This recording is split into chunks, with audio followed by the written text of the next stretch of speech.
This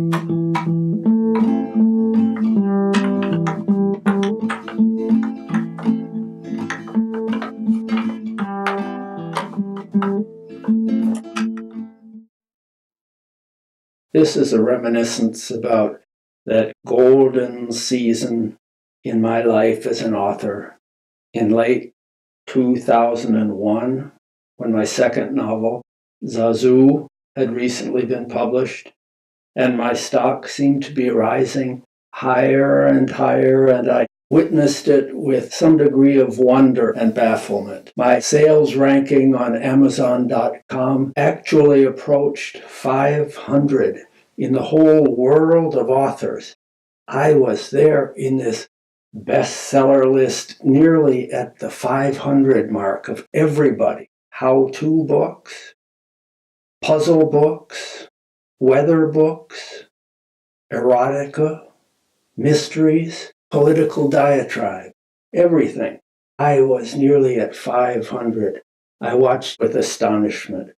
My editor, my agent, they said, "Don't pay attention to Amazon.com. That's poison in the mind of any author." And I, like any author, was mesmerized by this number, which seemed to be climbing on balance. They even had a critic at Amazon.com, that fount of knowledge in American life, that center of the universe.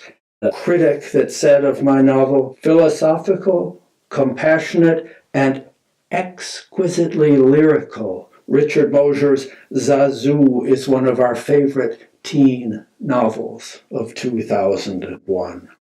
We glimpse a time in history, an awful time, demanding us to ask the big questions about life, love, loneliness, death, war, and heroism, and how to let joy creep into sadness and carry on. That was Amazon.com speaking.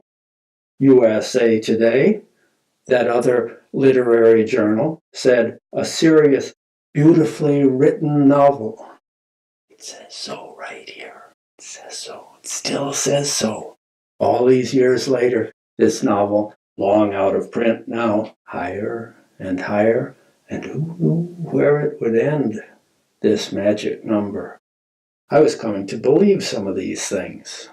I was coming to believe readers might come to believe it if they would just read my novel and see how exquisitely lyrical it was. As for readings of my novel, this was on a somewhat more mundane level. I lived in St. Paul, Minnesota. I did readings around Hennepin and Ramsey counties, a few readings in rural Minnesota, a few in rural Wisconsin.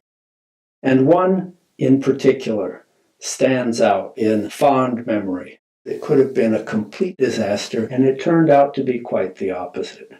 It was a wonderful experience in this small town, a big enough school so it had 2 seventh grade rooms, and these two teachers decided, since they had been told to teach this novel, they would tackle it together, even though they didn't quite trust it. For one thing, it was an anti-war novel. It spoke of nothing but the horror of war. It did not glamorize war for young readers.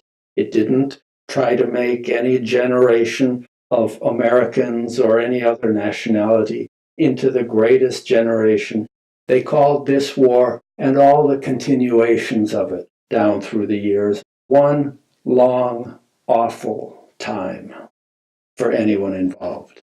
There's one character in particular, an old man, who's fought in a number of these wars, first with enthusiasm, thinking he was a hero and making other people think he was a hero, and eventually thinking he was a fool for acting on that intemperate assumption.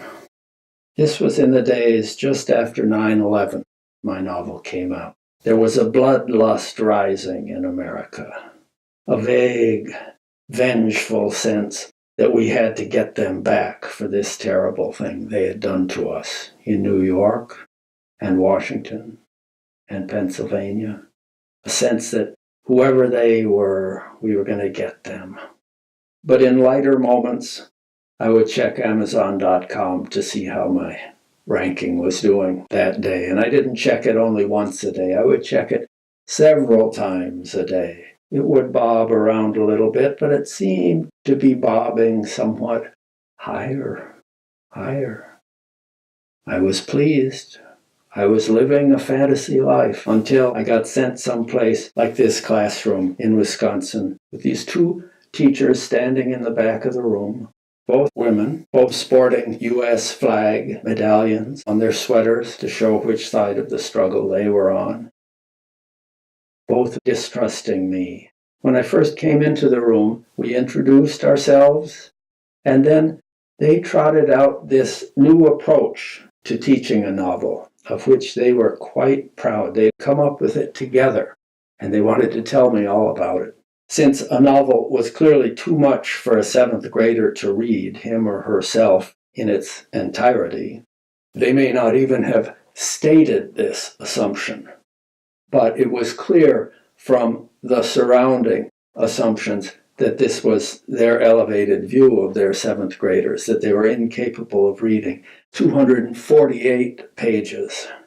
Clearly, in the minds of these two teachers, that was far too much for any of their readers to be able to battle their way through or assimilate.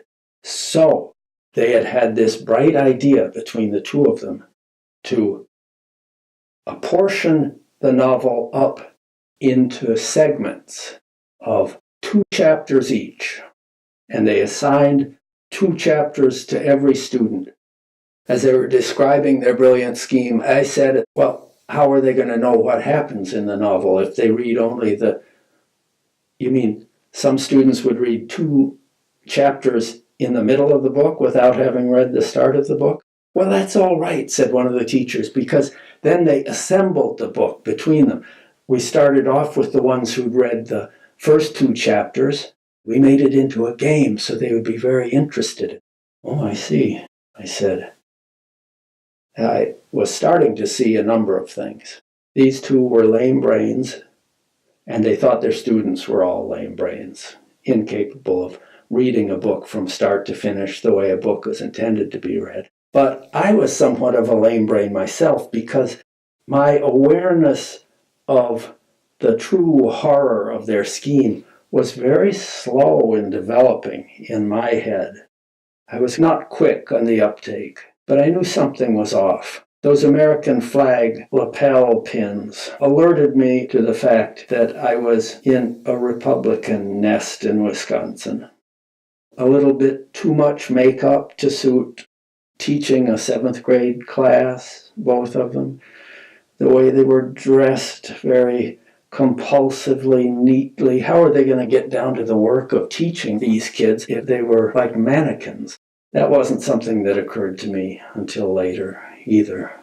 I tried to clear my mind of all that. Whatever had happened with these students, however they had been prepared or ill-prepared to talk over my novel with me, I was going to do the best I could to engage them in some sort of meaningful conversation. If not about my novel, because they hadn't read the whole thing, then maybe about writing as a general proposition, or the beauty of words, or whatever might come to me and be prompted by some interaction with them. I went to the front of the room. I greeted the kids.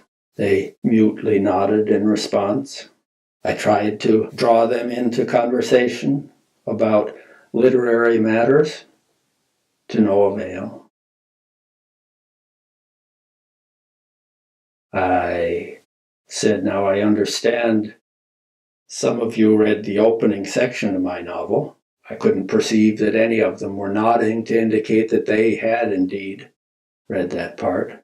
And then you put the novel together, did you? Like a puzzle? No puzzle master raised his or her hand to describe to me how it had gone. The teachers in the back of the room were watching like birds of prey to see if one of the students would misbehave. Misbehavior seemed what they were interested in more than positive conversation about literary matters or war or terrorism or insecurity. So I changed my approach. I said, There's a lot of fear in America today. A lot of fear, a lot of anger, a lot of talk about how we must go to war to punish those who've attacked us. That's one approach to life. Some of the characters in my novel having to do with another war entirely, a war way back at the time of your grandparents, maybe your great-grandparents. Some of the people in that war and then other wars since have seen other solutions to these kinds of troubling times. The characters in this novel mull over these sorts of conflicts and try to make sense of them, looking back on their lives. If they're old men, some of them are old men, these characters. A number are children, your age, more or less. And they're trying to make sense of the world so they'll know how to live going forward in their lives. Do you have any questions about my novel you'd like to ask? Any questions about where it's placed in France? Or about language? Or writing? Silence. They had no questions. They had, evidently, no curiosity. They had a chance to talk to someone who'd written a novel.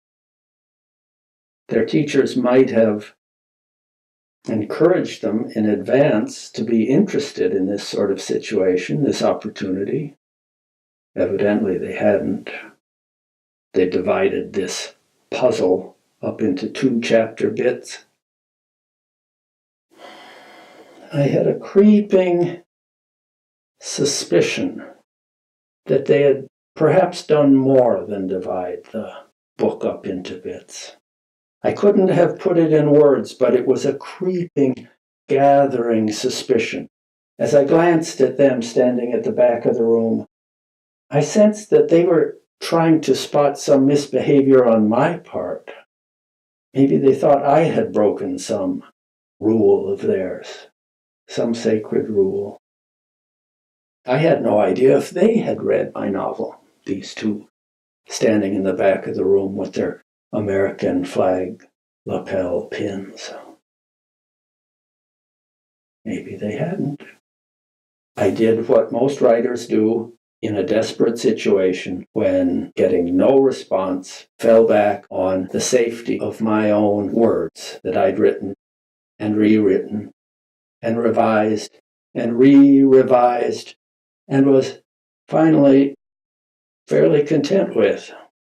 They were pages I could comfort myself with. If I was feeling insecure, I had found this was a novel I could read a few pages from, and more often than not, I would end up reading 40 pages.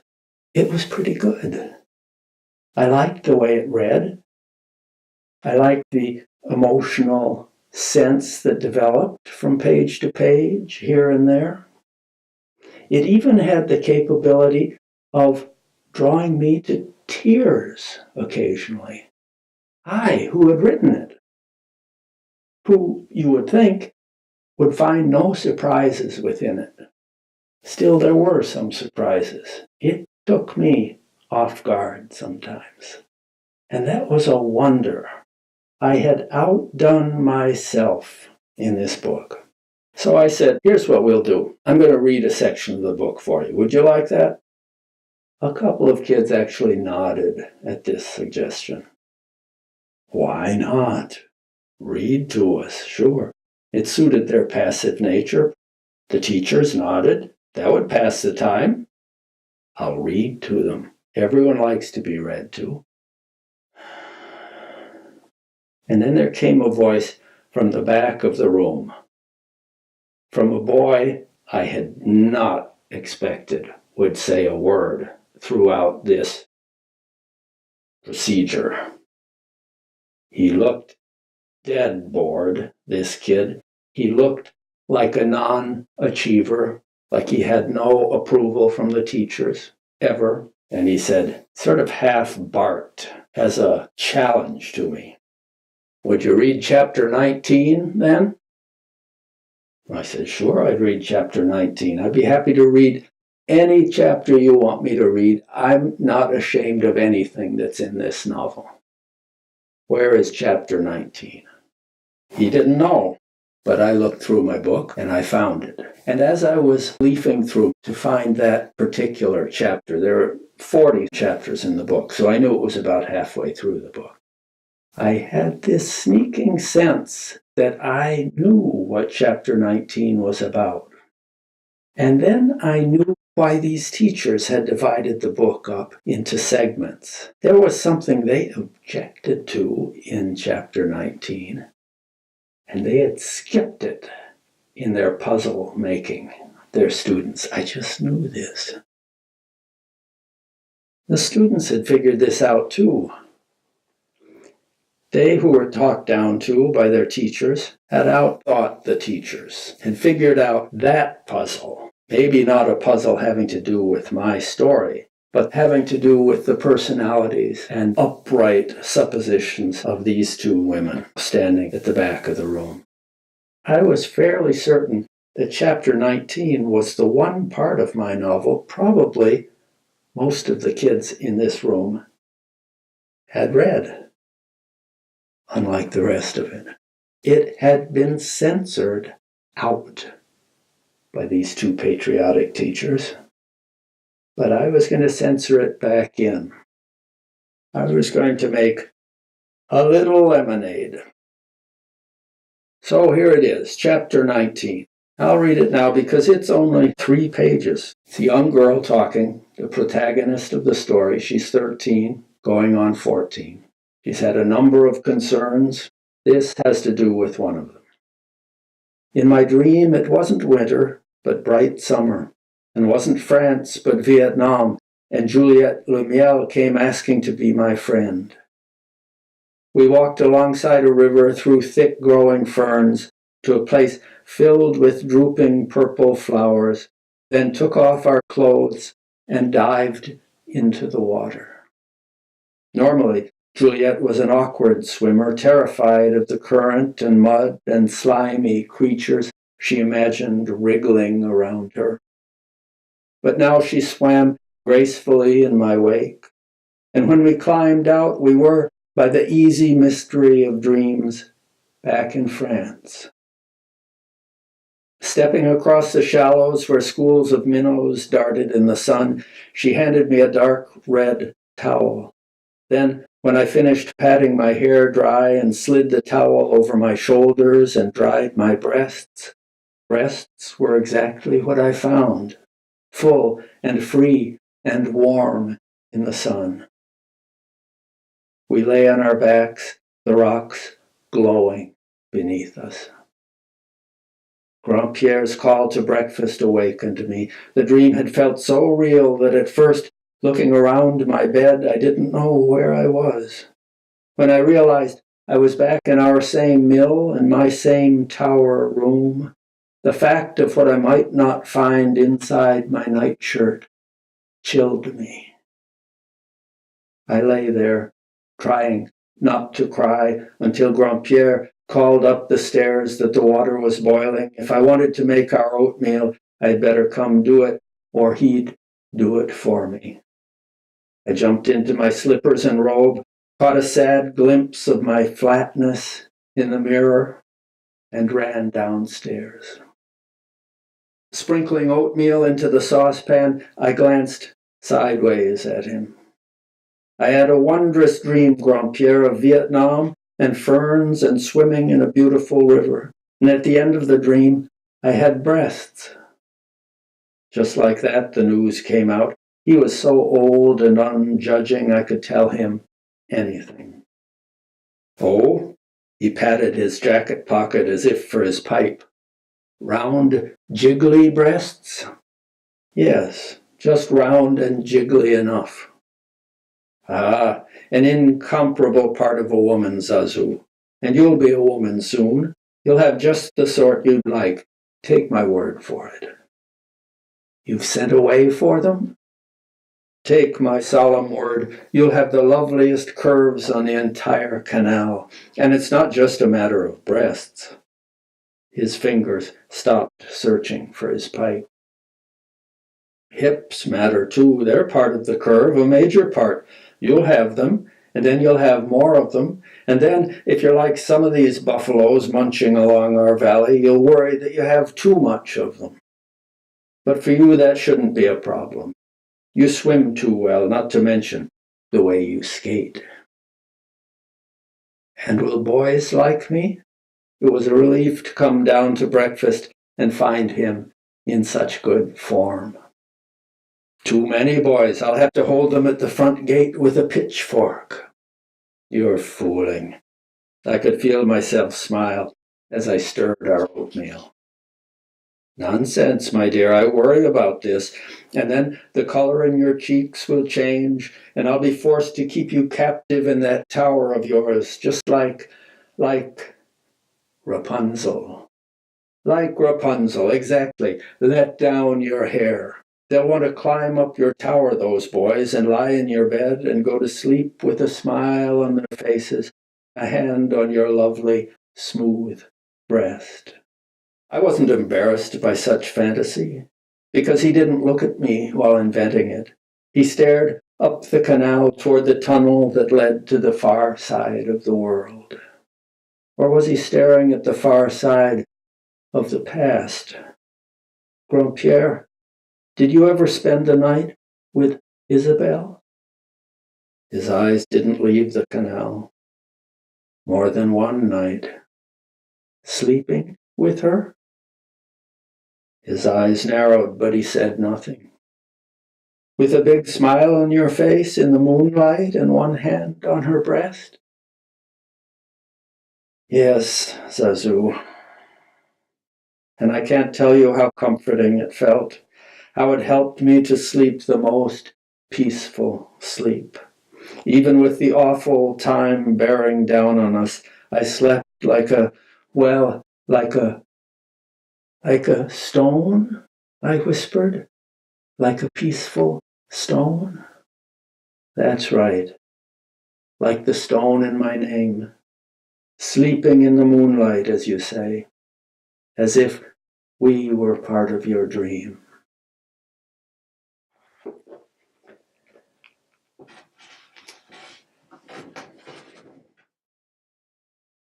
And then I put the book down and looked around at the students. They were with me now, in more ways than one. They were with me, and we were all opposed to their two teachers, who had been too prissy to let them read this fairly innocent section of my novel. When I was reading through those pages to the students, and I came to the word breast the first time, there was a bit of light laughter, tittering here and there, nervously, but that died down fast. And by the third or fourth iterations of the word, just a body part. And as is stated in the chapter, a beautiful body part. There was no response. They were leaning forward in their seats. I could feel them leaning forward and listening. Some of them glanced occasionally at their teachers to see how they were taking it. I never cast a look at the teachers. I wasn't interested in them anymore. They were part of the problem. I felt sad that people were too insecure to read a simple novel. And I felt a little angry at being censored this way, at the stupidity of it, the small-mindedness of it. Our time was up then. They hadn't asked any questions about my novel. But I had read to them, and I had a feeling that a few of them now would read the entire novel, with or without the encouragement of their teachers. I packed up my little briefcase, put my book away in it, said goodbye to the class. They said goodbye to me. They smiled at me. I said goodbye to the two stony-faced teachers. I left their room, went out to my car, and drove back to Minneapolis and St. Paul. That land of liberals, as seen from their bastion of whatever it was in that small town.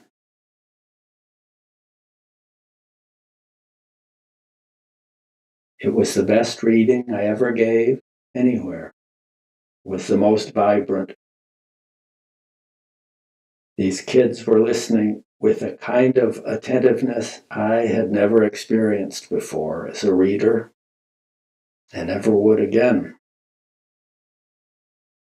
They'd been set up for a good reading, set up perfectly.